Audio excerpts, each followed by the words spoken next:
بالله من شرور أنفسنا ومن سيئات أعمالنا من يهده الله فلا مضل له ومن يضلل فلا هادي له أشهد أن لا إله إلا الله وحده لا شريك له وأشهد أن محمدا عبده ورسوله يا أيها الذين آمنوا اتقوا الله حق تقاته ولا تموتن إلا وأنتم مسلمون يا أيها الناس اتقوا ربكم الذي خلقكم من نفس واحدة وخلق منها زوجها وبث منهما رجالا كثيرا ونساء واتقوا الله الذي تساءلون به والأرحام إن الله كان عليكم رقيبا يا أيها الذين آمنوا اتقوا الله وقولوا قولا سديدا يصلح لكم أعمالكم ويغفر لكم ذنوبكم ومن يطع الله ورسوله فقد فاز فوزا عظيما أما بعد فإن أصدق الحديث كتاب الله وخير الهدي هدي محمد صلى الله عليه وسلم وشر الأمور محدثاتها وكل محدثة في الدين بدعة وكل bid'atin dhalalah wa kullu dhalalatin finnar. Alhamdulillah summa alhamdulillah, segala puji bagi Allah Subhanahu wa taala atas segala karunia, limpahan rahmat dan nikmatnya, hingga kita semua dimudahkan oleh Allah Subhanahu wa taala untuk melangkahkan kaki kita di masjid ini guna melaksanakan salat maghrib berjamaah yang kemudian kita lanjutkan dengan thalabul ilm. Salawat dan salam semoga tetap tercurah limpahkan kepada Nabi kita Muhammad sallallahu alaihi wasallam, kepada keluarga beliau, sahabat-sahabat beliau, dan kaum muslimin yang istiqomah di atas jalan beliau. Jamaah salat maghrib rahimakumullah, Nabi SAW bersabda, wa majtama'a qaumun fi baitin min buyutillah. Tidaklah suatu kaum berkumpul di salah satu rumah Allah. yakni kita ini yang sedang ada di masjid ini. Apa kata Nabi sallallahu yatluna kitaballah wa yatadarrusuna bainahum. Yakni mereka membaca kitabullah dan saling mengajarkan satu dan yang lainnya. Illa nazalat alaihimus sakinah, melainkan akan turun kepadanya ketenangan. Ya. Wa ghasyiyatuhum rahmah, dan akan dinaungi oleh rahmat. Wa haffathumul malaikah, dan akan dikelilingi oleh para malaikat. Jadi ada 3 hal penting di sini. Orang yang datang ke majelis ilmu di masjid-masjid Allah Subhanahu wa taala, maka dia akan mendapatkan ketenangan. Terus kalau tidak tenang gimana? Berarti ada yang salah. Dengan apa? Dengan niatnya. Mungkin yang perlu kita koreksi niat. Karena Nabi SAW tidak pernah bohong. Wa ma yantiqu anil hawa in huwa illa wahyu yuha. Tidaklah yang dikatakan Nabi SAW itu melainkan semuanya adalah wahyu. Ketika Nabi SAW mengatakan bahwa orang yang hadir di majelis ilmu, di masjid-masjid Allah, di rumah-rumah Allah, akan datang kepadanya ketenangan, akan dinaungi rahmat, dan di sekitar kita ini ada malaikat. Wa dzakarahumullahu fi man 'indah, dan Allah akan menyebut-nyebut mereka di sisi makhluk yang dimuliakan di sisinya. Jadi orang yang sering ikut kajian ilmu, thalabul ilmu di rumah-rumah Allah, terkenal di langit, meskipun di bumi tidak terkenal. Ya. Kenapa? Karena Allah sebut nama-nama mereka di hadapan makhluknya.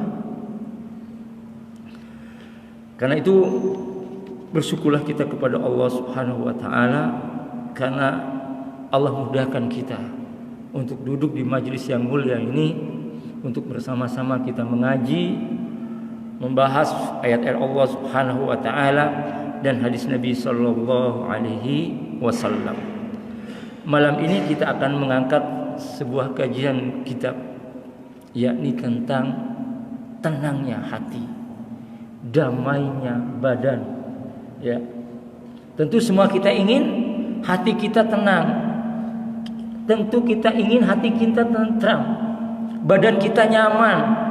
Artinya semua yang kita lakukan di dunia ini membawa ketenangan dan kedamaian. Karena sekarang banyak orang ingin mendapatkan ketenangan itu biayanya mahal. Mahal biayanya. Mesti ke puncak, mesti rekreasi ke sana ke sini, mesti jalan-jalan ke sana, mesti beli ini beli itu. Padahal di Islam ketenangan itu begitu mudah didapat. Ya. Ketenangan itu begitu mudah, gratis malah. Ya.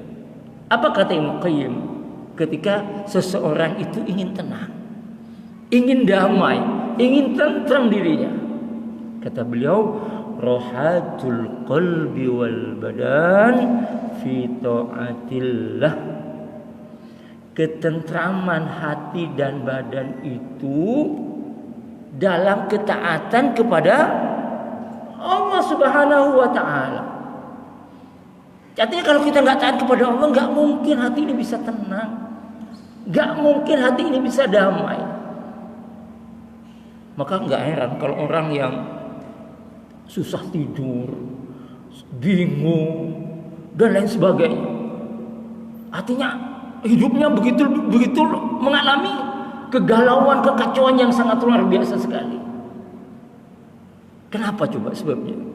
Sebabnya itu adalah kurangnya ketaatan kepada Allah Subhanahu wa ta'ala. Andaikan seseorang itu mengikuti sunnah-sunnah Nabi dalam semua hal, maka seseorang itu akan senantiasa dijaga oleh Allah Subhanahu wa ta'ala. Kenapa kita di setiap melakukan sesuatu disunahkan untuk membaca bismillah? Ya. Karena kata Ibnu Qayyim, beliau mengatakan annal qalba la yastaqirru wa la yatma'innu wa yaskinu illa bil wusuli ilaihi. Hati itu enggak akan tenang, enggak akan tentram, enggak akan damai kecuali hati ini nyambung ke Allah, tersambung ke Allah Subhanahu wa ta'ala. Makanya dalam semua aktivitas kita disunahkan untuk baca bismillah. Supaya apa? Ada keberkahan. Kita mau makan bismillah, keluar rumah bismillah, tawakkaltu 'ala Allah la haula wala quwata illa billah. Mau ambil wudu bismillah. Ya kan? Sehingga apa? Senantiasa kita merasa bahwa kita ini butuh kepada Allah Subhanahu wa ta'ala. Kita mau tidur misalnya, kata Nabi SAW, kalau kita mau tidur hendaklah kita berwuduk sebagaimana kita mau sholat. Nah, coba kita perhatikan, kalau mau tidur wuduk, nikmat bakalan tidur kita. Tidak usah minum pil yang macam-macam, pengen tidur, pengen disuntik ini disuntik itu. Bismillah. Makanya kata Ibnu Qayyim, hati itu nggak akan tenang, nggak akan damai kecuali hati tersambung kepada Allah Subhanahu wa ta'ala. Karena itu dalam Islam, orang yang ingin tenang hidupnya, ingin damai hatinya, ingin sakinah keluarganya, tidak ada pilihan kecuali mengubah persepsi hidupnya, kecuali mengubah pandangan hidupnya tentang hakikat kehidupan dunia ini. Sebab kalau enggak, kata Nabi SAW, hidupnya bakalan berantakan. Kalau salah kita memahami hakikat hidup ini, maka hidup kita itu akan berantakan. Apa kata Nabi? Hakikat hidup ini. Ya. Hakikat kehidupan kita ini adalah harus betul-betul menjadikan hidup ini sebagai wasilah untuk menggapai kebahagiaan akhirat. Jadi kita kerja untuk akhirat. Kita melakukan banyak aktivitas, tujuannya adalah kepada Allah Subhanahu wa ta'ala. Maka di dalam Islam ada kaidah fikih yang sering sudah kita hafal, innamal a'malu binniyat. Sesungguhnya amal itu bergantung kepada niat. Kalau niatnya kita untuk akhirat, semua aktivitas kita ada pahalanya. Kita mandi karena kita mau ibadah kepada Allah. Kita makan karena untuk persiapan fisik dalam beribadah kepada Allah. Tapi kalau kita mandi hanya sekedar mandi untuk menjengkelkan badan, kita tidur hanya sekedar melepaskan lelah, tidak ada niat setelah tidur ini nanti supaya stamina kita tambah bagus sehingga kita bisa beribadah kepada Allah Subhanahu wa taala.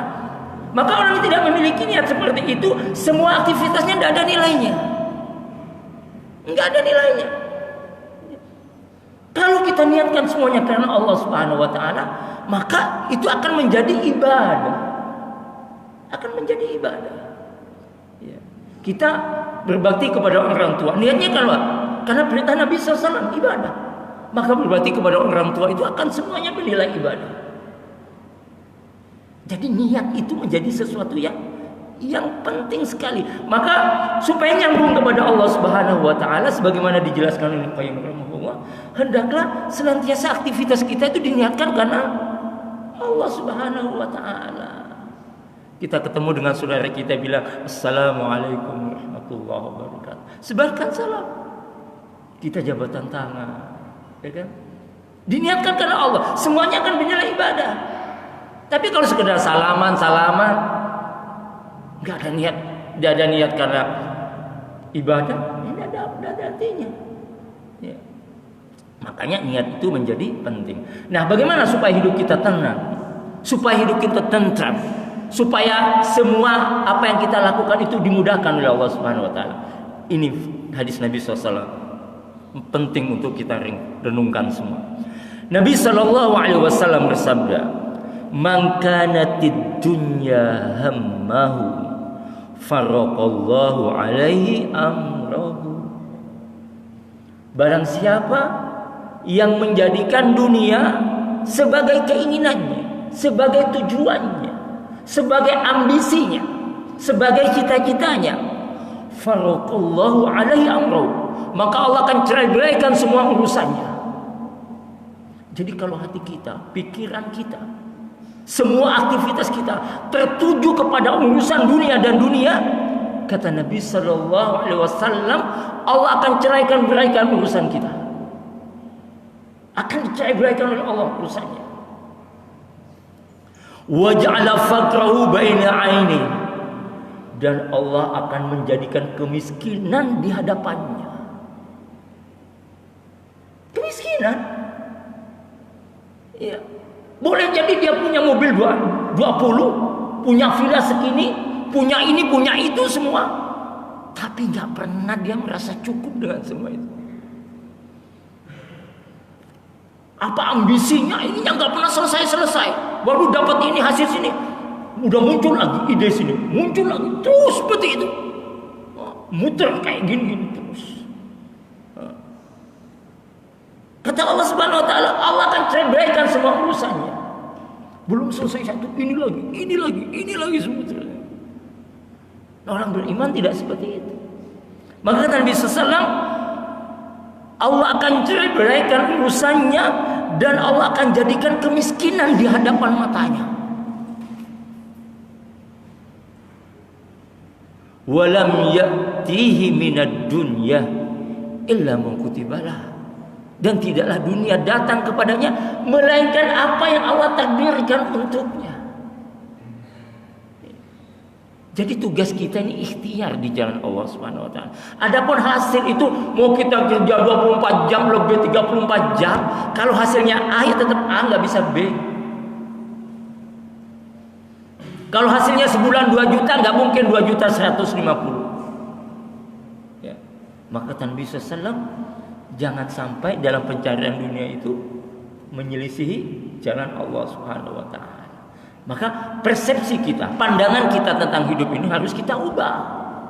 Supaya hidup ini menjadi berkah, hidup ini menjadi tenang, hidup ini menjadi damai.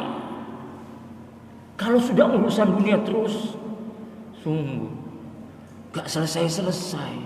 Betul. Kita kadang melihat orang punya ini, kayaknya senang orang itu, kayaknya senang, ya. Orang berlihat senang, tapi kalau dia tidak istiqomah di jalan Allah, bukan senang, ruwet, Datang ini, datang itu, datang ini, terus seperti itu muter terus. Kemudian wa man kanatil akhirah niyatahu, barang siapa yang menjadikan akhirat sebagai cita-citanya, sebagai niatnya, keinginannya, apa kata Nabi SAW? Jama'allahu amrahu, maka urusannya akan diringkes, akan dikumpulkan, akan dimudahkan. Dia mungkin punya banyak urusan ini, dia mungkin punya banyak usaha A, usaha B, dia mungkin punya banyak anak ini, banyak aktivitas di semua. Tetapi karena dia istiqomah di jalan Allah, semua yang dia lakukan dimudahkan oleh Allah Subhanahu wa taala. Dibikin nyaman hidupnya, dibikin tenang. Ya. Gak terforsir hati dan pikirannya. Karena Allah yang bantu. Ya. Karena barang siapa menyerahkan urusannya kepada Allah, maka bantu dia. Tapi barang siapa merasa dirinya mampu melakukan urusannya sendiri, maka Allah serahkan urusan kepada orang. Maka yang harus kita perhatikan adalah bagaimana kita memahami hakikat hidup ini. Sehingga kata Nabi SAW, barang siapa yang tujuannya adalah akhirat, cari ilmu tujuannya karena Allah, kita dagang karena Allah, kita berkeluarga karena Allah, kita membimbing anak, mengasuh anak karena Allah Subhanahu wa taala, semuanya karena Allah Subhanahu wa taala, maka semua urusan itu akan dibuat ringkes, akan dibuat nyaman, akan dibiarkan. Pertanyaannya, apakah tidak ada musibah bagi orang itu? Apakah tidak ada cobaan? Ada cobaan. Ya, ada masalah. Tetapi ketika dia punya masalah, Allah bantu dia untuk menyelesaikan masalah itu dengan mudah. Ya. Wa ja'ala ghinahu fi qalbih. Allah menjadikan kekayaan di hatinya. Orang yang akhirat tujuannya nyaman. Rezeki hari ini sekian, alhamdulillah. Ya. Enggak rezeki sekian. Kalau orang yang ada kepada Allah, rezeki sekarang, oh, kok cuma segini? Hah? Padahal saya sudah gini, sudah ini. Enggak. Orang beriman, saat Allah kasih rezeki, alhamdulillah. Allah kasih kekayaan di dalam hatinya. Sehingga meskipun dia miskin, enggak mau begini hidupnya. Gak mau minta-minta, gak mau dia merendahkan dirinya untuk dikasihani orang, gak mau. Kenapa? Karena dia sudah yakin kalau Allah yang pemberi rezeki, Allah pelindungnya, sehingga dia tidak ingin merendahkan diri kepada siapapun. Sehingga meskipun hidupnya pas-pasan, dia punya izzah di hadapan orang, punya izzah. Kenapa? Karena dia tidak ingin dibelas kasihani. Kan ada orang miskin tapi ingin dibelas kasihani, hina. Tapi ada orang hidupnya pas-pasan, tapi karena dia paham tentang hakikat kehidupan ini, dia tidak akan minta begini.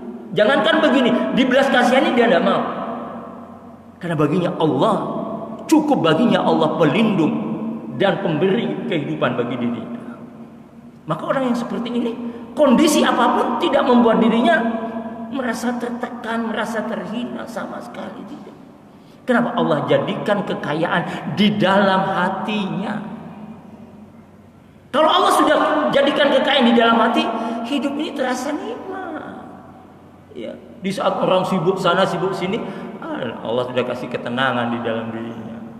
Ya, mungkin bagi sebagian orang uang 100.000 itu paling 3 jam 2 jam hilang. Tapi bagi orang yang sudah Allah kasih keberkahan di dalam dirinya, Allah kasih kekayaan di dalam hatinya, uang 100.000 itu mungkin bisa jadi seminggu untuk anak dan istrinya. Bahkan dia bisa sedekah sana, bisa sedekah sini. Ada keberkahan di dalamnya. Maka gak salah, suatu ketika ada tukang beca, ditanya anaknya berapa? Anaknya 2 atau 3 berapa? Di mana anaknya? Kuliah. Coba bayangkan. Saya lihat tukang beca ini istiqomah sholat, istiqomah ini. Lu tukang becak berapa penghasilannya sebulan? Kuliah. Tapi keberkahan Allah kasih. Maka jangan pernah remehkan orang-orang yang kelihatannya hidupnya pas-pasan tapi dia istiqomah di jalan Allah Subhanahu wa taala. Allah bantu semua urusannya. Wa may yattaqillah yaj'al lahu makhraja wa yarzuqhu min haitsu la yahtasib. Barang siapa takwa kepada Allah, Allah akan mudahkan semua urusannya dan Allah akan kasih rezeki dengan diduga-duga. Dengan tak diduga-duga. Ya. Enggak diduga-duga. Nah, keyakinan ini yang sekarang mulai pudar. Saat ini krisis keyakinan. Ya. Sekarang ini banyak mengalami krisis. Di mana krisis keyakinan itu? Bahkan di kalangan kaum muslimin sendiri. Ya. Hari gini dagang jujur, kapan mau kaya? Hari ini kerja proyek jujur, kapan mau bisa untung? Bakalan seperti itu semua. Tapi orang yang betul-betul di jalan Allah Subhanahu wa taala, dia akan mau melakukan sesuatu ketika semuanya jelas. Jelas syariatnya, jelas hukumnya, jelas tata kelolanya. Kan akhirat itu sesuatu yang pasti akan didatangi, sementara dunia sesuatu yang pasti ditinggal.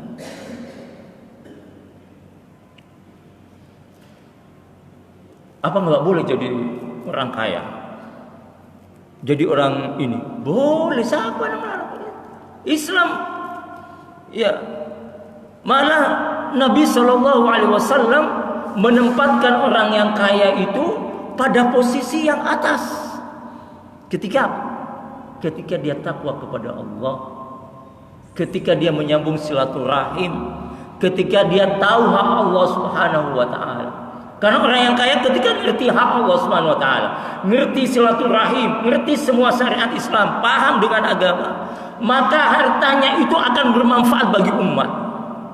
Akan bermanfaat bagi umat. Tetangga yang sakit, didatangi, mungkin tidak ada biaya, kasih. Ya kan? Ada tetangga tidak sekolah anaknya, oh kurang biaya, dikasih. Ya. Itu manfaat orang kaya. Ketika dia betul-betul di jalan Allah Subhanahu wa taala. Maka kata Nabi SAW, manusia itu terbagi menjadi 4 golongan. Ya. Menjadi 4 golongan. Kita termasuk bagian yang mana? Kata Nabi SAW, innamad dunya li arba'ati. Sesungguhnya dunia terbagi menjadi 4 kelompok. Li arba'atin nafar. Abdin warasaqahullahu malan wa ilman. Seorang hamba yang Allah kasih harta dan kasih ilmu. Jadi orang yang Allah kasih harta dan Allah juga dia kasih ilmu. Fa huwa yattaqi fi rabbahu. Dengan ilmu dan hartanya dia bertakwa kepada Allah Subhanahu wa taala. Wa yazilu fi rahimahu, dan dia menyambung silaturahim. Wa ya'lamu lillahi fi haqqa, dan dia tahu hak Allah Subhanahu wa taala. Apa kata Nabi sallallahu alaihi wasallam orang seperti ini? Fahada bi afdhalil manazil. Ini orang yang paling baik. Dia punya hartanya bermanfaat untuk umat. Ya, bangun masjid, bangun madrasah, bantu yatim miskin, janda-janda miskin, bantu ini, bantu itu. Nah, ini kata Nabi bi afdhalil manazil. Jadi kalau kita pertanyaannya, orang ini kan di atas orang lain. Pertanyaan, bagaimana dengan kita yang hidupnya pas-pasan? Supaya bisa mencapai derajat hidup orang seperti ini, yang kaya, bisa sedekah, ini bisa naik haji, bisa ini, bisa ini. Kata Nabi SAW, modalnya gampang. Kita tidak bisa seperti dia sedekah, tidak bisa haji, tidak bisa umroh seperti dia, tapi kita akan dapat pahala yang sama seperti dia. Gimana caranya? Kata Nabi SAW, caranya adalah niatmu, niat kita. Kata Nabi SAW, beliau mengatakan, wa abdan razaqahullah ilman. Ada hamba yang Allah kasih ilmu, walam yarzuqhu malan, tetapi Allah tidak kasih dia harta. Fahuwa sadiqun niyati yaqul, dan kemudian dia jujur dengan niatnya, kemudian dia berkata, lau anna li malan la amiltu bi amali fulan. Kalau aku punya harta, aku akan beramal seperti fulan itu, yang dia pergi umroh, pergi haji, sedekah, bangun madrasah, bangun masjid, bangun ini, bangun itu. Apa kata Nabi SAW? Dengan niat itu, fahuwa biniyati fajruhu ma sawa. Maka orang seperti ini, kata Nabi SAW, dia memiliki pahala yang sama dengan orang yang tadi itu. Padahal dia tidak sedekah, dia tidak umroh, tidak haji tiap tahun, tidak bangun madrasah, tidak bangun ini. Tapi kan niatnya jujur kepada Allah Subhanahu wa Ta'ala. Ya Allah, kalau Engkau kasih rezeki, kasih harta sebagaimana harta fulan, aku akan beramal sebagaimana dia. Kata Nabi SAW, orang yang seperti ini mendapatkan pahala yang sama sebagaimana orang yang tadi, ketika niatnya jujur betul kepada Allah Subhanahu wa Ta'ala. Jadi ayo kita tinggal ubah niat kita. Kita nggak bisa haji tinggal niat, ya Allah, tetangga saya berangkat haji, ya Allah, kalau saya punya rezeki saya akan seperti beliau, ya Allah, mau haji juga. Dengan niatnya kita akan mendapat pahala haji yang sama. Dengan niatnya yang jujur kepada Allah Subhanahu wa Ta'ala. Kata Nabi SAW, ya, lau anna li malan la amiltu bi amali fulan. Ya Allah, seandainya aku punya harta, aku akan beramal seperti fulan. Fa huwa bi niyati fa ajruhuma sawa. Sebaliknya, kata Nabi SAW, wa 'abdun razaqallahu malan wa la yarzuqhu ilman. Ada hamba yang Allah kasih harta, tetapi Allah tidak kasih dia ilmu. Fahuwa yahbitu fi malihi bi ghairi ilmin. Hartanya dia gunakan tanpa ilmu. Ya, la yattaqi fi. Dengan hartanya dia tidak bertakwa kepada Allah Subhanahu wa Ta'ala. Wa la yasilu fi rahimahu. Dia tidak menyambung silaturahim. Wa la ya'lamu lillahi fi haqqa. Dan dia tidak mengerti hak Allah Subhanahu wa Ta'ala. Apa kata Nabi SAW? Fahada bi ahbathil manazil. Ini adalah seburuk-buruknya orang, ya, seburuk-buruknya orang. Jadi di Allah kasih harta, tapi dia gunakan hartanya untuk foya-foya, ya, untuk ngadain konser dangdut, ngadain ini, ngadain itu, nyumbang sana, nyumbang sini untuk urusan-urusan yang maksiat. Ya, ya. Kata Nabi SAW, ini adalah bi ahbathil manazil. Dan yang lebih celaka, kelompok yang keempat ini, orang yang keempat ini. Apa kata Nabi SAW? Wa abdin lam yarzuqhullahu malan wala ilman. Seorang hamba yang Allah tidak kasih harta dan Allah tidak kasih ilmu. Lau anna li malan la amiltu fulan. Dan dia berkata, kalau seandainya saya punya harta, saya ingin contoh yang ketiga tadi itu. Yang ketiga tadi itu, yang hartanya buat ini, buat itu. Saya akan contoh seperti itu. Ya. Lau anna li malan la amiltu fi bi amali fulan. Kalau saya punya harta, akan saya contoh seperti yang ketiga itu. Akan seperti dia, ke sana ke sini sudah apa macam-macam lah. Kata Nabi SAW, fahuwa biniyatihi fawisruhu masawa. Maka orang yang keempat ini memiliki dosa yang sama dengan orang yang ketiga tadi. Meskipun dia tidak, ya, meskipun dia tidak apa, tidak ngadain konser ini, tidak ini, dan macam-macam. Tapi karena niatnya dia yang kuat. Kalau aku punya harta ini, udah miskin, niatnya kacau lagi, ya. Udah miskin, dia niat Ya Allah, kalau aku punya harta, aku nyontoh enak jadi kayak dia tuh ya. Pagi-pagi udah dangdutan, malam ini kumpul orang macam-macam. Dia udah niat kayak gini. Kalau kemudian kata Nabi SAW, dia itu memiliki dosa yang sama dengan yang gitu, maka tidak ada pilihan bagi kita kecuali menjadi yang pertama atau yang kedua. Berusaha menjadi yang pertama. Kalau tidak bisa, berusaha menjadi yang kedua. Nauzubillah min dzalik untuk yang ketiga dan keempat. Hindari yang ketiga dan keempat. Karena ini sangat berbahaya sekali. Maka caranya gimana? Jangan panjang angan-angan. Ya. Hidup ini jangan panjang angan-angan.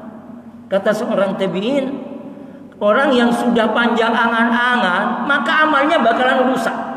Rusak amalnya. Rusak. Amalnya bakalan rusak. Bahkan Ali bin Abi Thalib radhiyallahu mengatakan, angan-angan itu membuat buta orang yang cerdas. Cerdas tapi anganannya kemana-mana, membuat buta dia. Dan siapa yang panjang angan-angan pasti menuai amal yang buruk. Ya, lihat orang-orang yang hubud dunia, ketika dia punya kuasa apa? Kejam. Orang yang hubud dunia, yang otak dan hatinya sudah dunia, ketika dia punya kuasa, dia kejam, tega, gak mikir. Oh, tetangganya sakit, butuh, pinjam 1 juta sebulan, kembali 1,5 juta. Kejam kalau dia punya kekuasaan. Tega, raja tega. Kalau dia miskin gimana? Mudah ambruk. Kalau miskin mudah ambruk, mudah putus asa. Makanya gantungkanlah diri kita kepada Allah Subhanahu wa taala. Maka jangan panjang angan-angan.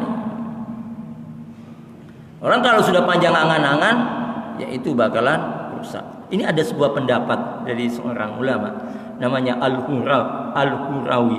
Beliau mengatakan, sesungguhnya jiwa manusia itu satu.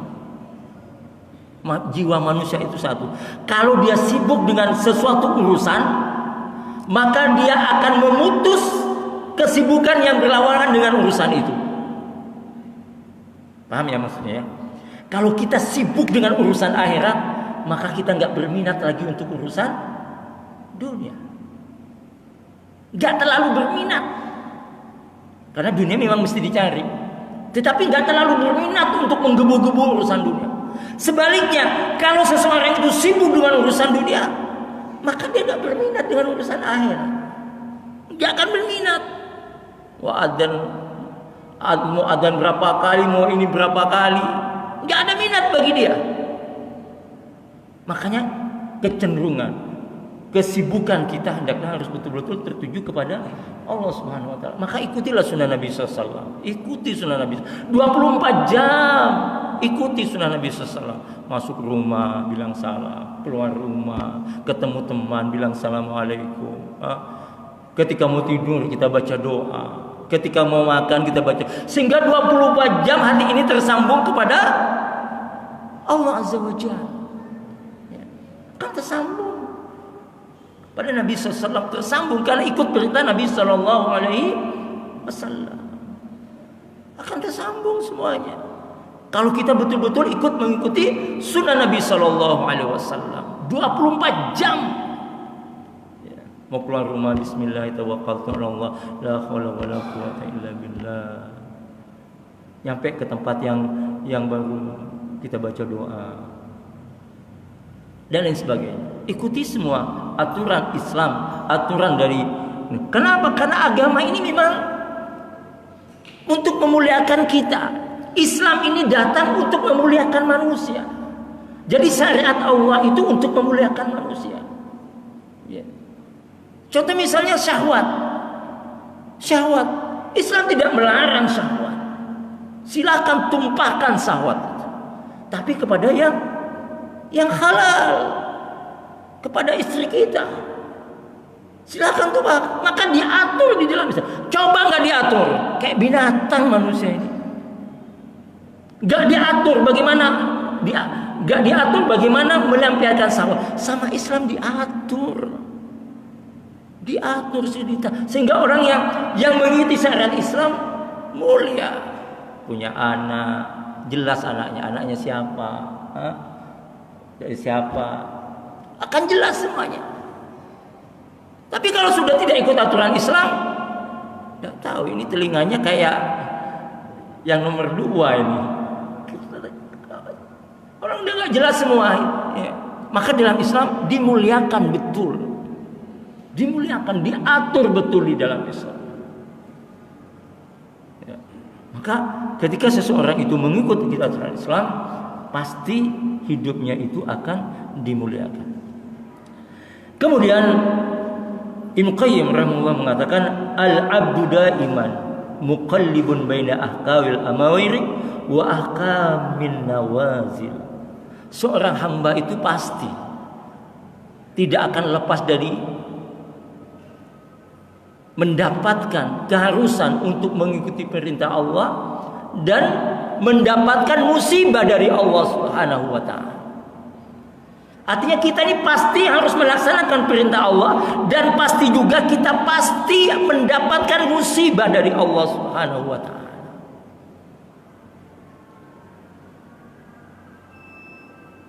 Adzan, adzan.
Baik, kita lanjutkan.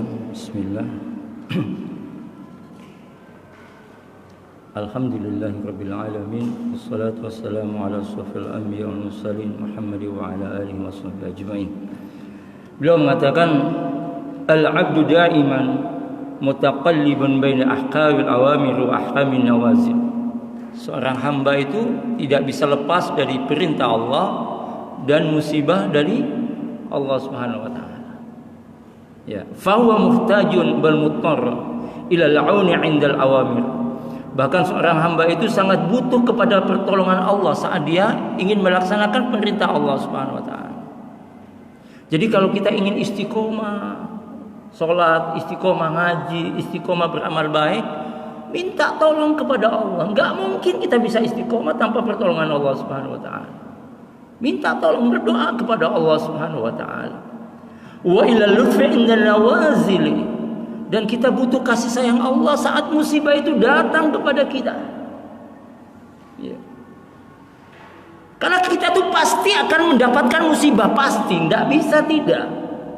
Hari ini ikhtiar kita untuk sehat. Misal kita jaga makanan kita jaga obat-obat kita jaga ini jaga itu, semuanya masih berfungsi. Ya, tapi pada satu saat semua itu tidak akan berfungsi. Ya, makanan yang kita makan tidak akan mengubah sakit kita.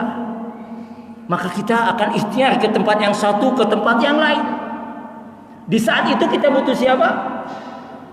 Butuh Allah Subhanahu wa taala. Ya.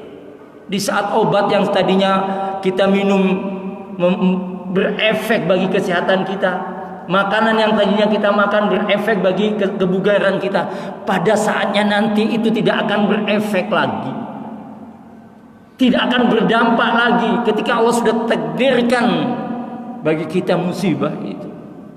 Maka kita lihat orang-orang yang mau menjelang kematiannya, ya, dia pindah dokter yang satu ke dokter yang lain, pilih yang satu ke pilih yang lain, makanan yang satu ke makanan yang lain, semuanya tidak ada manfaatnya. Semuanya dia lakukan untuk ikhtiarnya, tapi nggak pernah efek sekali kepada dia. Di saat itu kita butuh kasih sayang Allah, butuh kasih sayang Allah di saat musibah itu datang. Ya. Sehingga Allah hadirkan kesabaran kita. Maka kata, bagaimana supaya kasih sayang itu Allah datang kepada kita? Beliau mengatakan, wa ala qadri qiyamihi bil awamir yahsulu lahu minal lufi 'inda nawazil. Kadar kasih sayang Allah yang diberikan kepada hambanya itu sesuai dengan kadar ketaatan hamba itu kepada Allah Subhanahu wa taala. Kasih sayang Allah, kadar kasih sayang Allah akan diberikan sesuai dengan kadar ketaatan hamba itu kepada Allah Subhanahu wa taala. Semakin hamba itu taat kepada Allah, maka kadar kasih sayang Allah akan datang kepadanya. Gak heran kalau kita lihat ulama-ulama dahulu di penjara, dia melihat penjara itu seperti hotel bintang 5. Dia tidur di dalam penjara seperti hotel, mungkin lebih dari hotel bintang 5. Padahal penjaranya sempit. Karena Allah hadirkan ketenangan di dalam dirinya. Ya. Akan Allah hadirkan ketenangan di dalam dirinya. Tapi bagi orang yang tidak taat kepada Allah, meskipun dia tidur di hotel bintang 20 ya, susah tidur dia. Malah perlu disuntik, suntikan ini, suntikan itu. Macam-macam. Tapi orang yang betul-betul dekat kepada Allah, maka kata beliau, wa ala qadri qiyamihi bil awamir yahsulu lahu minal lutfi 'inda nawazil. Wa inna kammal al qiyama bil awamir zahiran wa batinan nalahu zahiran wa batinan. Jika seorang hamba itu melaksanakan perintah Allah lahir dan batin, artinya dia sungguh-sungguh, lahir dan batinnya dia sungguh-sungguh, maka kata beliau, nalahu zahiran wa batin, maka Allah akan hadirkan kasih sayang lahir dan batin juga bagi orang itu. Ya. Fa in qama fa in qama bisuwariha duna haqaiqiha nalahu lutfa fi dhahir wa qalla nasibuhu minal lufi fil batin. Adapun orang yang melaksanakan perintah Allah hanya dalam zahir saja, ya, tidak masuk ke batinnya, maka dia akan mendapatkan kasih sayang lahir saja. Sedikit sekali dia mendapatkan kasih sayang batin. Maka yang harus kita renungkan bersama dari kajian kita malam ini adalah perlunya kita mengubah pandangan hidup kita, mengubah persepsi hidup kita tentang kehidupan dunia ini. Ya. Sebagaimana dikatakan Nabi SAW, barang siapa yang niatnya untuk akhirat, maka semua urusannya akan dimudahkan. Sebaliknya, siapa yang niat hidupnya hanya untuk dunia, maka hidupnya akan dibuat ruwet sama Allah Subhanahu wa taala. Akan dikocar-kacirkan urusannya.